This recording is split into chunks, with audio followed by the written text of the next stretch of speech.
This is video one of character walk cycle animation. As you can see, I've just opened up Frobot into 3ds Max and just wanting to take you through basically how you do some movements with Frobot. So if I move the screen around here, you can see that there's some rigs. So what I have my mouse on at the moment is called a rig. Basically what a rig is it's got solutions as to how that particular body part will move. So it's linked up for different body parts and how they're intertwined and how they're boned together, basically like a skeleton. So if I was to rotate this particular rig, you can see that the arms are moving and also the chest and also the head. So that rig is inclusive of all of those movements. If I click on one of these arm ones and I rotate this, whoops, that's the wrong one. Hang on. Let me go this one here. And if I rotate this, as you can see, the whole arm and the shoulder joint are moving there, which is really important because we need him to move in a fluid motion whilst we're doing the walk cycle.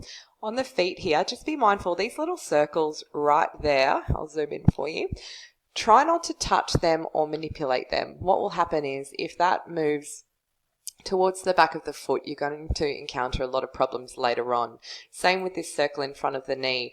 They're actually not rigs, they're movement points for where the knee needs to be facing and where the knee joint is supposed to sit. So if I was to lose that and it went behind the knee for some reason, the knee's going to start moving in a really strange way.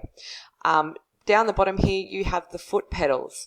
These are the really important parts because as you can see, if I use my move tool, this moves the whole foot, knee and leg joints. So those foot pedals are really important and that's what we're going to be manipulating rather than these circles here at all. So the main things we're going to be using are the foot pedals and these rigs. Over to the side here and also into the camera facial controls, let me just zoom in on the face and you can see if I was to move this up and down, you can see that he's smiling, now he's sad. Or you've got left eye open and closed, so it's open at the moment and then he's like winking.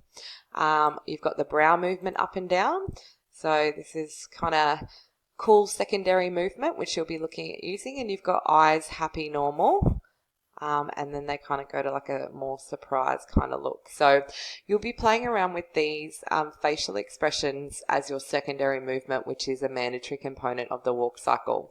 So we're going to be creating the walk cycle with 9 basic movements and we're going to be animating it down along the timeline down the bottom here, and then you'll be putting in a secondary movement too.